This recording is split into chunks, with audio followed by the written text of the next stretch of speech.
कामाक्षी देवी की जय. ओम श्रीमात्रे नमः. 86வது ஸ்லோகம் பார்க்கலாம்.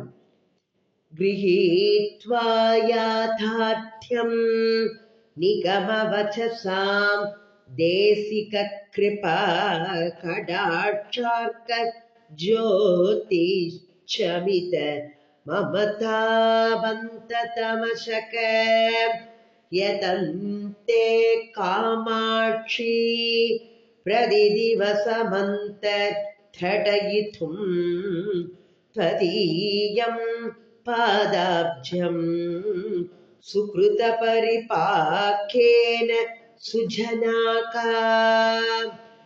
गृहीत्वा याथार्थ्यं निगमवचसां देशिककृपा कटाक्षार्क ज्योतिश्चमित ममतावन्ततमशक यतन्ते कामाक्षी प्रतिदिवसमन्तर्घटयितुम् त्वदीयं पादाब्जं सुकृतपरिपाकेन सुजनाका. காமாட்சியே என்ன சொல்றன்னா, கிரஹீத்வா யாதார்த்தியம் நிகம வச்சசாம் தேசிக கிருபா கடாட்சார்க்கம் அப்படிங்கிற. தேசிக கிருபா யாரு? தேசிகன்னா குரு. குரு ஆச்சாரியன். ஆச்சாரியனுடைய கிருபா கடாட்சம். இந்த கிருபை அப்படிங்கிற கடாட்சங்கள் எப்படி இருக்கா? சூரிய கிரணங்கள்னால யாத ஜோதி சமிதம் அப்படிங்கிற சூரிய கிரணங்கள்னால எதை போக்குறதா இருக்கா? மமகாரத்தினால ஏற்பட்ட அஜ்ஞானத்தை நீக்குவதாக. அஜ்ஞானம்ங்கிறது எதை சொல்றார்? தமசக அப்படிங்கிறார். தமஸ் அப்படின்னா இருள். இப்ப அஜ்ஞானம் என்னும் இருளை எப்படி போக்கிக் கொள்வார்? யாரு? ஞானிகள், சாதுக்கள். ஏன்னா அம்பாளோட திருவடி கடாட்சத்தினால அது சூரிய கிரணங்கள் மாதிரி இருக்கு. அப்பேற்பட்ட ஆச்சாரியனுடைய கிருபையா சொல்றார். அந்த அம்பாளோட திருவடி எப்படி இருக்கான்? ஆச்சாரியனுடைய கிருபை நிறைந்த கடாட்சங்களான சூரிய கிரணங்கள். அந்த கிரணங்கள்னால மமகாரத்தினால ஏற்பட்ட பந்தம், அதான் பந்த தமசக அப்படிங்கிற பந்தம். எது? அஜ்ஞானம்ங்கிற இருளை நீக்கி கொண்டவர்களான யாரு? சாதுக்கள். நிகம வசசாம் அப்படிங்கிறது. அந்த சாதுக்கள் தங்களோட புண்ணியத்தின் பயனாக எப்படி அம்பாள் அவளோடு மனசுக்குள்ள பாதத்தை வச்சு பதிச்சுட்டு இருக்கா. அப்ப அவளுக்கு புண்ணியத்தை கேட்கணுமா? அவளோட புண்ணியத்தோட பயனாக வேத வச்சனங்களோட உண்மை பொருள் யாரு? நீ அம்மா. உன்னதான் உன்னுடையதான அந்த உண்மை பொருளான திருவடி தாமரையை என்னாலும் தங்களுடைய மனத்திலேயே நிலை பெற்று இருக்கும்படி அம்பாள்கிட்ட வேண்டிக்கிறாவா. என்னைக்கு அதை கண்டு முயற்சி பண்றாங்கிற. சுக்ருத பரிபாகேன சுஜனாக்கா. சுஜனாக்கா யாரு? நல்ல புண்ணியசாலிகள். சுஜனாக்கா அப்படிங்கிற அந்த புண்ணியசாலிகள் யாரு? சாதுக்கள். உன்னுடைய பாதங்களையே தங்களுடைய மனசுலயே நிலைநிறுத்தி கொள்ள விரும்புகிறார்கள் அம்மா அப்படின்னு சொல்றார். இவர் மூக்க கவி. அதான் சத்குரு. சத்குருவோட கிருபை நிறைந்த கடாட்சம் அப்படிங்கிற ஞான சூரியனால இந்த மமகாரத்தினால ஏற்பட்ட அஜ்ஞானம் என்னும் இருள் நீக்கப்படுகின்றது. அதனால அஜ்ஞானம் என்கிற இருள் நீங்கிடுச்சுன்னா என்ன வரும்? ஞானம். அந்த ஞானம்ங்கிற மைய அப்படி வரதான். அப்போ புண்ணியசாலிகள் என்ன பண்றாங்க? சாதுக்கள் பூர்வ புண்ணிய பலனால இந்த வேத நெறிகள் அதுல எல்லாம் நின்று சத்தியமாக இருக்கும் உன்னுடைய திருவடி தாமரைகள் தங்களுடைய மனத்தை அர்ப்பணிக்கிறார்கள். அதாவது தங்களுடைய மனதுல அம்பாளோட பாதம் எப்பொழுதும் நிலை பெற்று இருக்கும்படி இருப்பதற்காக முயற்சி செய்து கொண்டே இருக்கிறார்கள். வேதம் நமக்கு என்ன செய்யணும்னு நினைக்கிறதோ அதுதான் உண்மை. அதை விதின்னு நம்ம சொல்லக்கூடாது. அதனால்தான் வேதம் விதி அப்படின்னு வேதம் நமக்கு செய்ய வேண்டியதை விதி என்று தள்ளுவது நிஷேதமாகும் அப்படிங்கிறார். அப்போ இதுல சொல்லியிருக்க அஜ்ஞான தம யாரு தட்சிணாமூர்த்தி ஸ்லோகத்துல சொல்லப்பட்டிருக்கு. அஜ்ஞான திமிராந்தஸ்ய ஞானாஞ்சன சலாகயா சக்ஷுஷோன்மீலிதம் ஏன தஸ்மை ஸ்ரீ குரவே நமக அப்படின்னு சொல்றாரு. எப்படி அந்த அஜ்ஞானம்ங்கிற இருளை அகற்றி ஞானம் அப்படிங்கறத நம்மளுக்கு பொங்கி பிரபாகமாக வைக்கணும். அது யாரு? அப்படிப்பட்ட கடாட்சத்தினால எனக்கு அந்த பார்வையை கொடுத்து நீ என்ன இது பண்ணுமா, தஸ்மை ஸ்ரீ குரவே நமக்கு வேண்டிக்கிறோம் தட்சிணாமூர்த்திட்ட. அப்பேற்பட்டவர், அவர் மௌனத்தினாலேயே பாடத்தை கற்பிக்கக்கூடியவர். தட்சிணாமூர்த்தி சனகாதியர்களுக்கு இப்படி மௌனம் தான், அவரோட மௌனமே எல்லாத்தையும் கற்றுக் கொடுக்கிறது. அப்போ எப்பேற்பட்ட ஆச்சாரியன் தட்சிணாமூர்த்தி, அப்பேற்பட்ட சிறந்தவர் அவர். வேதத்தை விட அறம் ஒன்றுமே இல்லை. வேதத்தில் நாம என்னெல்லாம் செய்யணும், என்ன இருக்கணும், எல்லா விதமானதும் அதுல இருக்கு அப்படின்னு திருமூலர் கூட சொல்லியிருக்கார். வேதத்தில் ஓதத்தகு எல்லாம் உள அப்படின்னு திருமூலர் சொல்லியிருக்கார். அப்போ அம்பாளோட திருவடி தாமரைகள் எப்பேற்பட்ட குருவா இருக்கு நமக்கு அப்படின்னு சொல்றாரு. அந்த இதனாலதான் எனக்கு எல்லாமே போகிறது அப்படிங்கிற. அடுத்தது 87வது ஸ்லோகம் பார்க்கலாம். ஜடானாம் யப்யம்ப ஸ்மரண சமயே த்வச்சரணயோகோ பிரமன்மந்தஷாப்ஷ்மா ப்ருத் குமுகுமித சிந்து பிரதிபடாகா பிரசன்னா காமாட்சி பிரசவம் அதர ஸ்பந்தனராகா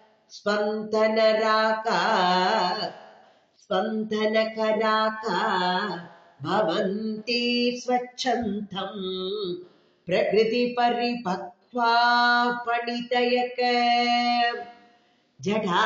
ஜடானாமப்யம்ப ஸ்மரண சமயே த்வச்சரணயோகோ பிரமன்மந்தஷ்மா ப்ருத் குமுகுமித சிந்து பிரதிபடாகா பிரசன்னா காமாட்சி பிரசவம் அதர ஸ்பந்தனகராகா பவந்தி ஸ்வச்சந்தம் பிரகிருதி பரிபக்வா பணிதயக. அம்மா காமாட்சியே, காமாட்சி காமாட்சி கூப்பிட கூப்பிட நமக்கு எல்லா விதமான காமத்தையும் பூர்த்தி செய்யக்கூடியவள். எப்படி தன்னுடைய கடற்கண் பார்வை ஒன்றினாலேயே அது எப்பேற்பட்ட காமமா இருக்கணும், அதுதான் வேணும்.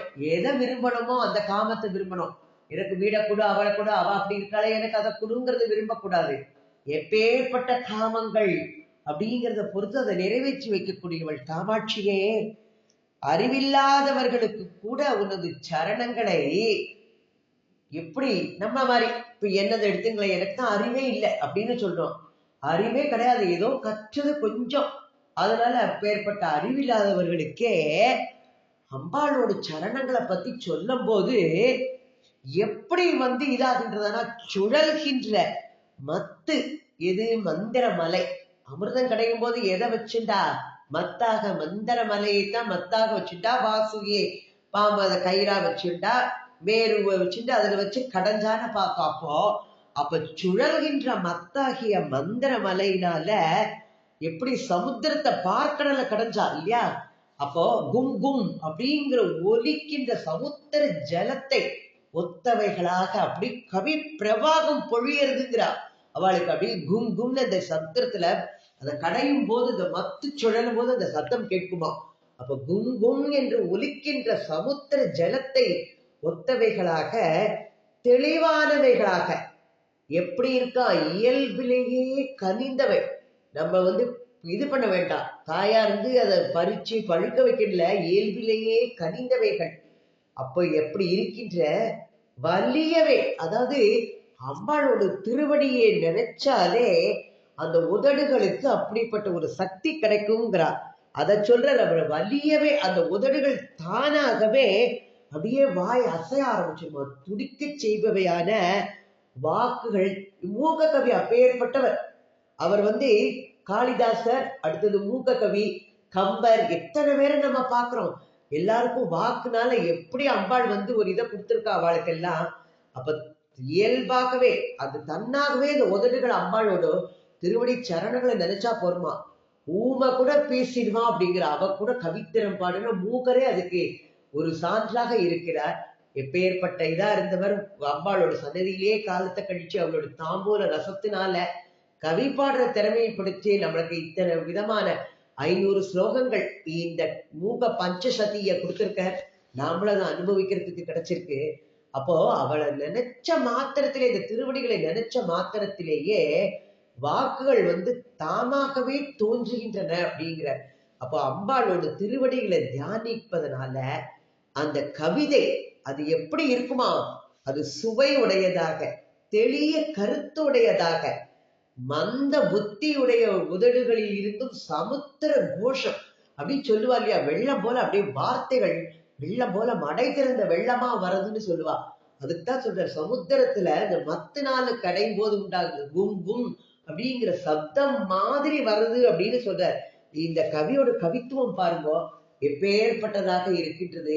காமாட்சியோட இந்த பாத ஸ்மரணம் என்ன செய்யுமா, மந்த புத்தி உள்ளவர்களையும் நல்ல அழகான தெளிய கருத்துக்களுடைய கவிகளை புனைய வைக்கின்றது அப்படின்னு இந்த பாட்டு மூலமா நமக்கு எடுத்து சொல்ற.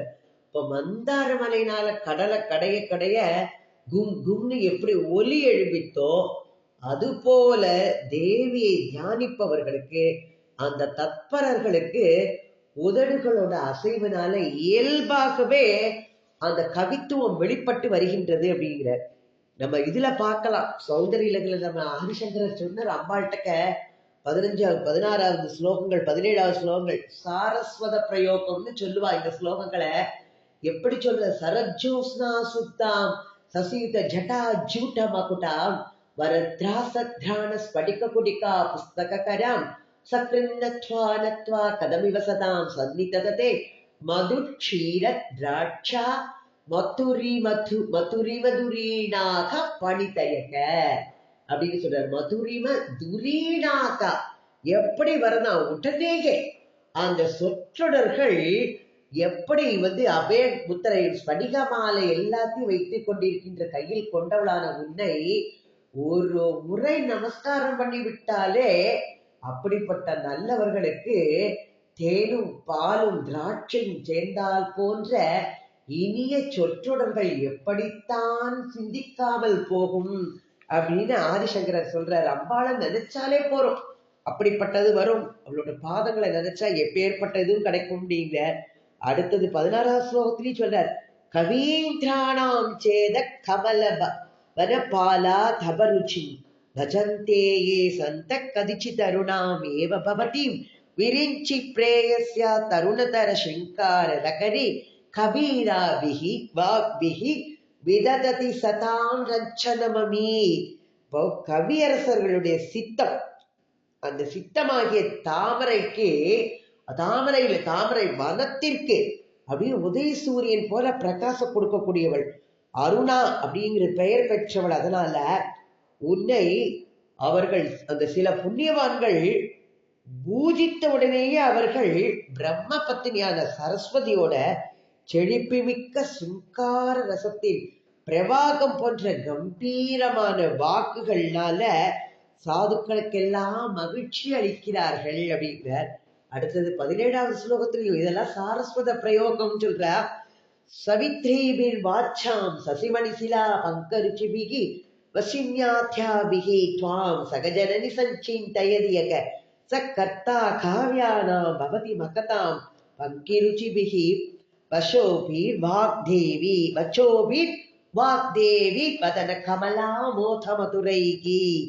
அம்மா கிட்ட சொல்ற, தாயே வாக்கினோட அந்த பிரவர்த்தகர்கள் யாரு, சந்திரகாந்தை போல பிளந்தால் தோன்றுவது போன்ற காந்தி உடையவர்களுமாகிய வச்சினி முதலிய வாக் தேவதைகளுடன் கூடியிருப்பவளான உன்னை எவன் சிந்திக்கிறானோ அவன் மகான்களுடைய காவியங்களை போல் பிரகாசிப்பனவும் சரஸ்வதி தேவியின் முக கமலத்தின் பரிமளம் போல் மதுரமானதுமான வாக்குகளால் காவியங்களுக்கே கர்த்தாவாகிறான் அப்படின்னு சொல்றாரு. அம்பாளை நினைச்சா போறோம், மதுட்சீர திராட்சா மதுரிம துரீனா அப்படிங்கிறா. எப்பேற்பட்ட இது போல தோற்றமளிக்கக்கூடியது மதுரமான இனிமையான கவித்துவம்.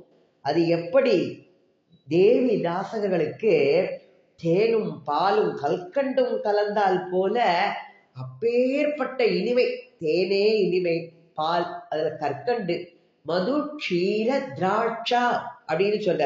அப்ப எல்லாமே கலந்து இனிமையா அந்த கவித்துவம், மதுரமான சொல் அழகு, ஆழ்ந்த தெளிந்த கவித்திறன், இதையெல்லாம் ஏற்படுங்கிற. நம்ம எத்தனை பார்த்துட்டு இருக்கோம் அந்த மூக பஞ்சசதியில பகவான் அம்பாள் அவளோட அனுகிரகத்தினாலதான் அவருக்கு இந்த வாக்கு கிடைச்சி நம்மளுக்கு இதை சொல்ல கொடுத்திருக்கா. பத்தியில அனுபவிக்க கிடைச்சிருக்கு நமக்கும். அடுத்தது 88வது ஸ்லோகம். வகன்னப்யஸ்ராந்தம் மதுர நினதம் ஹம்சகமசௌ தமேவாதகர்த்தும் கிம்மிவ யததே கேலிகமனே பவஸ்யைவானந்தோ விததவி காமாட்சி சரணோ பவத்யாஸ்தத்ரோகம் பகவதி கிமேவௌ விதனுதே. வதன்னப்யஸ்ராந்தம் மதுர நினதம் ஹம்சகமசௌ தமேவாதகர்த்தும் கிமிவ யததே கேலிகமனே பவஸ்யைவானந்தம் விததவி காமாட்சி சரணோ பவத்யாஸ்தத்ரோகம் பகவதி கிம் ஏவம் விதனுதே. காமாட்சியே, பகவதியே, ஹே பகவதி கூப்பிடுற. பகவான் பகவதி, காமாட்சியே பகவதியே, உங்களுடைய இந்த பாதம் என்ன அழகா ஸ்லேடை சொல்றாரு. இந்த இதுல அந்த ஹம்சகம் அப்படின்னு சொல்ற. அந்த ஹம்சகம் அப்படின்னு சொல்லும் போது இடைவிடாமல் இன்னொலியுடைய ஹம்சகம்னா சிலம்புன்னு அர்த்தம் ஒரு அர்த்தம். இன்னொரு ஹம்சகம் அழகிய அன்னப்பறவை. அப்போ இந்த இடத்துல இன்னும் 2 இது சொல்றாரு. இன்னொன்னு சொல்றாரு பவதே பகவதி அப்படின்னு சொல்லிட்டு சொல்ற. 88வது ஸ்லோகத்துல என்ன அழகா சொல்றார். மதுர நினதம் ஹம்ச கமசௌ பவஸ்யை பவத்யாஸ் அப்படின்லாம் சொல்றார். பவம்னு 2 இது சொல்றார். ஒண்ணு சம்சார சாகரம், இன்னொரு பவன்கிறது பரமேஸ்வரன். பவஸ்ய தேவஸ்ய உக்ரஸ்ய தேவஸ்ய அப்படின்னு சொல்றோம். அப்போ பவன்னா ஒண்ணு இது. இந்த ஸ்லேடை பிரயோகத்தை பார்க்கலாம், இதுல அனுபவிப்போம். காமாட்சியே பகவதியே, உன்னுடைய இந்த பாதத்தில் இடைவிடாமல் ஒலியுடைய ஹம்சகம், இது சிலம்பு, அதை என்ன பண்ற நீ தலை மீது ஏந்தி கொண்டிருந்தும் என்ன அதையே ஹம்சகம் என்னது அழகிய அன்னப்பறவை, அது என்ன பண்றதா உல்லாசமா. எப்படி நடக்கும் அன்னப்பறவை? அம்பாளை பார்த்து நடை கத்துன்றதுன்னு பார்த்தோம். அப்போ உல்லாசமாக செல்லும் இனிய நடையிலே தனக்கு கீழ்பட்டதாக செய்வதில் ஏன் அது பிரயத்தனம் செய்வது போல தோன்றுகின்றது அப்படிங்கிறார். இந்த ஹம்சகம் ஏன் தன்னோட நடைக்கு கீழே அந்த ஹம்சகத்தோட ஒலியை கொண்டு வராப்புல தோன்றுகின்றது. இந்த பவதேவன், பவதேவன்கிறது யாரு? பரமேஸ்வரன். அவனுடைய ஆனந்தத்தையே அவனுக்கு கொடுத்து கொண்டிருந்தும் அதனை இன்னொன்னு என்ன சொல்றார்? பவம் அப்படிங்கிற சம்சாரத்தை பகைத்து அழிப்பதையே ஏன் இவ்வாறு செய்கின்றதம்மா உன்னுடைய திருவடிகள் அப்படிங்கிற. அது என்ன பண்றது? ஹம்சகம் அப்படிங்கிற உன்னுடைய சிலம்பு அது எப்படி ஏந்தி கொண்டிருந்தும் அதையே உல்லாசமாக செல்லும் இனிய நடையிலே இந்த அன்னப்பறவைகள் தனக்கு கீழ்பட்டதாக ஏமா செய்யறதுக்கு பிரயத்தனம் செய்யறது. ஏன் எனக்கு அப்படி தோன்றது? அது இந்த பவன் அப்படி பரமேஸ்வரனுடைய ஆனந்தத்தை அவன் நீ கொடுக்கக்கூடியவள். ஆனா அது எப்படி நீ ஆனந்தத்தை கொடுத்து கொண்டிருக்க அவருக்கு, ஆனா அந்த பவங்கிற சாகரத்தை எங்களுக்கு அழிக்கிற மாதிரி இருக்கே, அது எப்படிமா ஒரே சமயத்துல இந்த 2த்தையும் இப்படி செய்யறது உங்களுடைய பாதங்கள் அப்படின்னு சொல்றாரு. இந்த மூக கவிக்கு அந்த ஸ்லேடையில என்ன அழகான ஒரு வார்த்தை பிரயோகம் நம்மளுக்கு அதை எப்படி கொடுக்கிறார் பாருங்க. அம்பாளுடைய காமாட்சி திருப்பாதங்கள்ல கம்சகம் அது எப்பொழுதும் ஒலி செய்து கொண்டே இருக்கும். ஏன்னா அம்பாளோட கால் அது மென்னடை, அம்பாளோட நடை. அதுக்கு யாருக்கு? அன்னத்துக்கே நடை சொல்லி கொடுத்தவள். அதனால ஹம்சம் ஏன் அதை போய் தாழ செய்கிறது? அப்படி உன்னோட நடையிலால. அப்ப பவதேவர் யாரு? பரமேஸ்வரன். உனக்கு ஆனந்தம் அளிக்கக்கூடிய காமாட்சி தேவியே, உன்னுடைய திருவடிகளானது எங்களை எல்லாம் இந்த பவம் என்கிற சம்சார பந்தத்திலிருந்து காப்பாற்றி இந்த பவத்திற்கு, பவம்னா என்னது? உலகம்.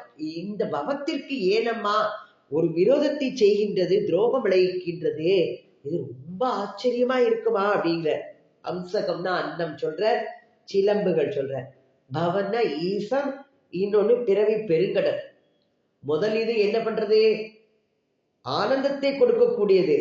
அதான் காமன் கையில கரும்பு வில்லு, பஞ்சபானம் அம்பாளும் அதே வச்சுட்டு இருக்கா, காமாட்சி கையிலயும் அதே தான். அப்போ முன்னது என்ன செய்யக்கூடியது? காமத்தை அழைக்கக்கூடியது.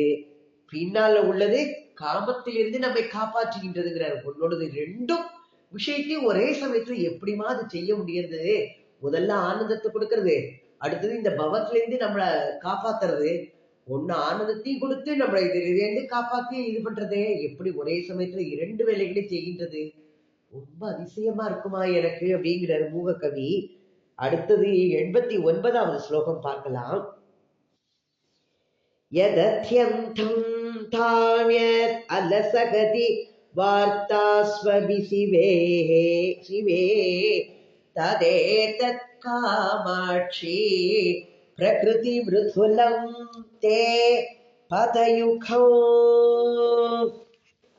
கிரீட்டை சங்கட்டம் கதமிவ சுரௌகஸ்ய சகதே முனீத்ராணாம் ஆஸ்தே மனசி ச கதம் சூசினிச்சிதே. எப்படி அழகா சொல்றார் பாப்பா, அனுபவிக்கலாம். யதத்யந்தம் தாவ்யத் யலசகதி வார்த்தாஸ்வ விஷிவே வார்த்தாஸ்வ விஷிவே ததேதத் காமாட்சி பிரகிருதி மிருதுலம் தே பதயுகோ கிரீட்டை சங்கட்டம் கதமிவ சுரௌகஸ்ய சகதே முனீத்ராணாம் ஆஸ்தே மனசி ச கதம் சூசினிஷிதே. அம்பாள சொல்ற காமாட்சி யாரு? மங்களஸ்வரூபிணி. மங்களஸ்வரூபிணி சிவை. சிவம்னாலே மங்களம். அப்ப சிவை மங்களஸ்வரூபிணியான சிவையே, காமாட்சியே, இயற்கையிலேயே உன்னுடைய நடை மென்மையான பாதங்கள், நடையும் மென்னடைமா. அப்படிப்பட்ட உபயோகத்துல இருந்தால் கூட மிக்க தாபத்தை அடைவதான உம்முடைய இந்த சரண யுகலங்கள், சரண யுகலம்னா இரண்டு திருவடிகளும் தேவர்களோடு கூட்டம், சமூகம். நம்ம ஏற்கனவே பார்த்தோம், தேவர்கள் எல்லாரும் பிரம்மா விஷ்ணு மித்ரன் எல்லாரும் அம்பாளோட திருவடிகள்ல பிரம்ம விஷ்ணு சிவாத்மிகாயே அப்படிங்கிறவள். அப்பேற்பட்டவள் யாரால எல்லாராலையும் பூஜிக்கப்படுபவள். லலிதா சஹஸ்ரநாமத்தில் சொல்ற மாதிரி அவர் அனைத்து தேவர்கள், இந்திரன் எல்லாரும் வணங்கக்கூடிய பாதங்களை உடையவள். அப்படிப்பட்ட அந்த தேவர்களோட கூட்டத்தினால அவர்கள் வணங்கும் போது அவர்கள் தலையில அணிஞ்சிட்டு இருக்கிற அந்த கிரீடங்கள் உராய்தலை எப்படித்தான் பொறுத்து கொள்கின்றது உன்னுடைய பாதங்கள்மா. வெண்மையான பாதங்கள், வெண்ணடை உடைய பாதங்கள். அதுல இந்த கிரீடம் உராயும் போது நீ எப்படிமா அதை பொறுத்துக்கிற? அப்படிப்பட்ட அந்த யாரு? மனநசீலர்கள், ஞானிகள், முனிவர்கள், அவர்களுடைய சூசினி சிதே அப்படிங்கிற. சூசினா ஊசி. அந்த ஊசி போன்ற சித்தம் அப்படின்னு சொல்றார். அது ஏகாக்கிர சித்தம். அப்படிப்பட்ட கூர்மையுடையது. ஏன்னா அவளோட நுட்ப மதின்னு சொல்வா இல்லையா, அவள்னா அப்பேற்பட்ட மதி படைத்தவா. எதுனாலும் அந்த புத்தி அப்பேற்பட்ட புத்தி அவளுக்கு. இந்த வாழைத்தண்டு புத்தி மாதிரி இல்லை, கற்பூர புத்தி. அவளுக்கு டக்குன்னு பத்திக்க கூடியது. அப்பேற்பட்ட ஊசி போன்ற கூர்மையுடைய சித்தத்தில் எப்படிமா போய் வசிக்கிறது உன்னுடைய பாதங்கள்? எப்படி போய் எங்க இருக்கு? அவளோட ஊசி போன்ற சித்தம் இல்லையா, அதுல போய் உன் பாதத்தை வச்சுட்டு இருக்காளே அவ. நீ எப்படிமா உன்னோட பாதத்தை அங்க வச்சுட்டு இருக்க? ஏற்கனவே ஆதிசங்கரர் சொல்லுவார், உன்னுடைய பாதம் ரொம்ப மென்மையானதுமா, அத போய் ஆமை ஓட்டுக்கு எப்படித்தான் இது பண்ணாலோ, எப்படிமா பரமேஸ்வரன் அந்த பாதத்தை தூக்கி அம்மிக்கல் மேல வச்சார், அப்பேற்பட்ட மென்மையான நடைமா உன்னுடைய பாதங்கள் அப்படின்னு ஆதிசங்கர் சௌந்தரிய லகரியில சொல்லியிருப்பார். அம்பாளோட பாதங்கள் இயற்கையிலேயே மென்மையானவை. அப்பேற்பட்ட மென்மையான பாதங்கள் தாமரை போன்ற மென்மை, அதோட மென்மையும் பெருமையும் தனதாக ஆக்கி கொண்டவள். அப்பேற்பட்டவள் சிவையே இயற்கையாகவே மென்மையான உன்னுடைய திருவடிகள் மென்னடை, எப்படி தளர்வா இருக்குமா உங்களோட நடை. அப்படி இருக்கும்போது தேவர்களோட கிரீடங்கள்லாம் நமஸ்காரம் பண்ணும் போது உராய்வதை நீ எப்படிமா பொறுத்து கொள்கிறாய்? இந்த சரணங்கள் யுகங்கள் எப்படி பொறுத்து கொள்கின்றது? அந்த ஏகாக்கிர சித்தர்கள் ஊசி போன்று சித்தமுடையவர்களுடைய ஹிருதயத்துல எப்படித்தான் அது போய் பாதத்தை வச்சுட்டு இருக்கு, பாதத்தை வச்சுட்டு இருக்கோம் சொல்றா. உன்னுடைய பாதம் எப்படிமா அங்க போய் வீற்றி இருக்கின்றது அப்படின்னு அம்பாள் கிட்ட ரொம்ப தன்னோட கனிவை வெளிப்படுத்துறாரு இந்த மூக்க கவி.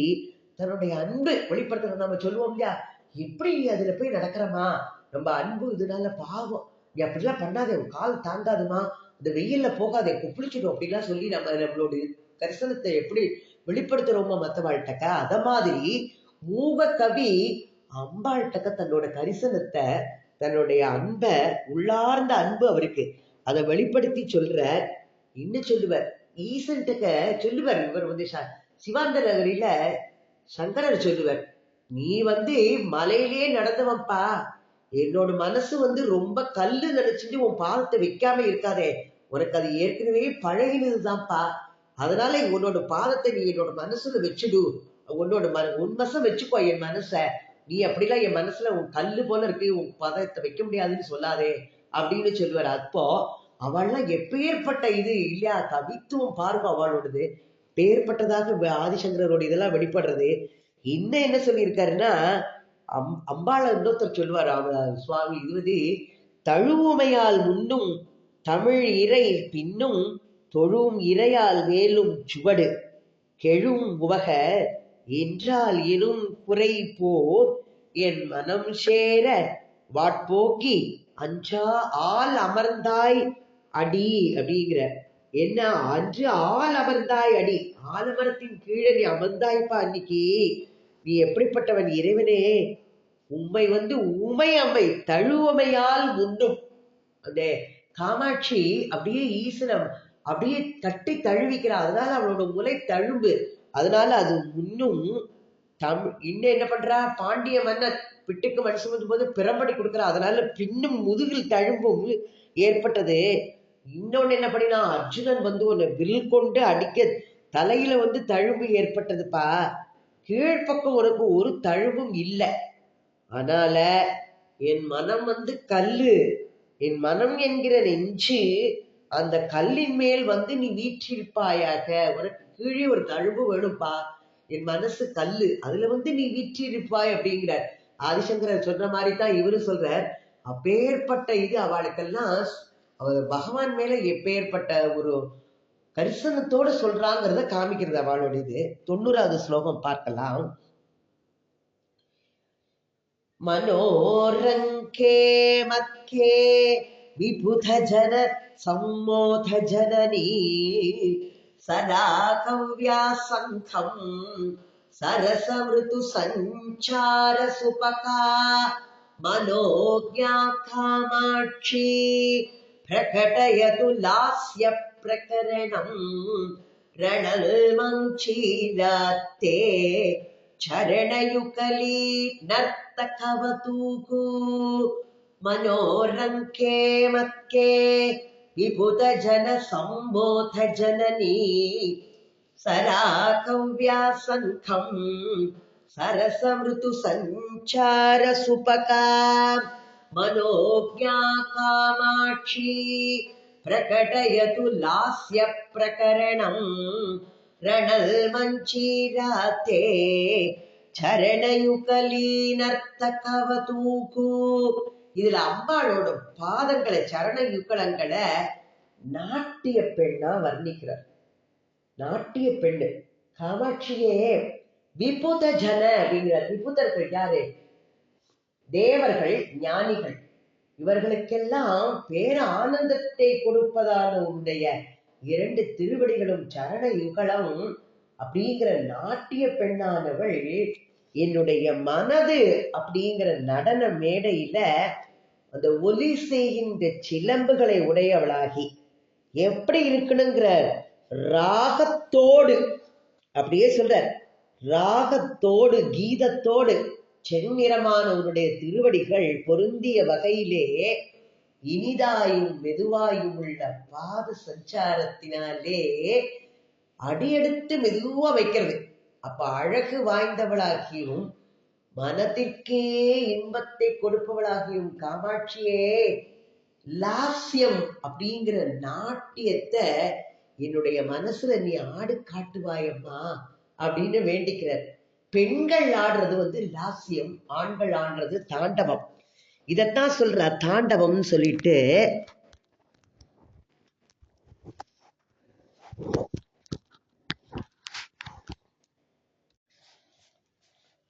பெண்கள் ஆடுற நடனம் லாஸ்யம், ஆண்கள் ஆடுறது தாண்டவம். காமாட்சி தேவி எப்பேற்பட்டவள்! அவளுடைய பாதங்கள்னால நாட்டிய பெண்ணா வர்ணிச்சு பாதங்களை என்னுடைய மனசுங்கிற மேடையில நீ ஆடுமா, எப்பேற்பட்ட மென்னடை உடையவள், அழகு மிக்கவள், நீ மனதிற்கு இன்பம் அளிப்பவள் அப்படின்னு சொல்ற. இப்ப காமாட்சி தேவியோட சரண யுகலங்களை இந்த பாட்டுல ஒரு நாட்டிய பெண்ணாக ஓமிக்கிறார் கவி. அப்ப அம்பாளுடைய பாதங்களாகிய நடனம் என்னுடைய மனம் என்னும் நாட்டிய மேடையில இந்த உன்னுடைய கால் சிலம்புகள் எல்லாம் எப்படி ஒலிக்கும், கலகல அப்படின்னு ஒலிக்க சங்கீதத்தோட கூடிய நாட்டியத்துக்குன்னு ஒரு இது உண்டு இல்லையா, அந்த சங்கீத முறை தவறாத ஜதியோட தான் ஆடணும். அந்த ஜதியோட உன்னுடைய செந்நிற பாதங்கள் மேலும் சிவக்கும்படி தேவர்களுக்கும் ஞானிகளுக்கும் பேரானந்தத்தை கொடுக்கக்கூடிய லாஸ்யம் அப்படிங்கிற நர்த்தனத்தை என் மனசனோட மேடையில நின்று ஆடி காட்டுறா அம்பாள். அதாவது மனமென்னும் மேடையில தன்னுடைய தாமரை பாதத்தை மெதுவாக பதித்து அழகு நிறைந்த மனதிற்கு மிக இன்பமளிப்பவையான ரம்யமான அந்த அரங்கேற்றத்தை செய்கிறார் அப்படின்னு சொல்றார். சௌந்தரிய லகரியில 41வது பாடல்லையும் அம்பாள் பத்தி சொல்லியிருப்பார். தவாத்தாரே மூலே சகசமயா லாஸ்ய பரயா நவாத்மானம் மன்யே நவரச மகா தாண்டவ நடம் ரெண்டையும் சொல்ற. லாஸ்யம் தாண்டவம் அப்படின்னு சொல்றார். இதுல என்ன பெயர்? சமயா அப்படிங்கிற பெயர் கொண்டவளாக நவரசம் ததும்பும் சிறந்த தாண்டவம் ஆடும் ஆனந்த பைரவர், ஆனந்த பைரவி பைரவர், அப்படிப்பட்டவளாக தியானம் செய்கின்றேன் அப்படின்னு சொல்றார். அப்போ சௌந்தரிய லகரிலே சொல்றார். அப்ப ஸ்திரீகள் நடனம் ஆடுவது லாஸ்யம், ஆண்கள் நடனம் ஆடுவது தாண்டவம். இதுல எங்க குறிக்கக்கூடியது? இது சிஸ்ஸபேச தில்லையம்பலம், சிஸ்ஸபேசம் சிவகாமி அம்மையை குறிக்கக்கூடியதாக இந்த பாடல் இருக்கு அப்படின்னு சிலர் கருத்து தெரிவிக்கிறார். ஓம் ஸ்ரீமாத்ரே நமக. ஓம் ஆதிபராசக்தி மாதா கி ஜெய். நமது மனம் என்னும் மேடையிலும் அவள் நாட்டியம் ஆடட்டும். நாமளும் அவளோட பாத கமலங்களை நாம் அதே மாதிரி சிந்தனை செய்து நம்மளோட மனசுல அவள் வீற்றிருக்கும்னு வேண்டிப்போம்.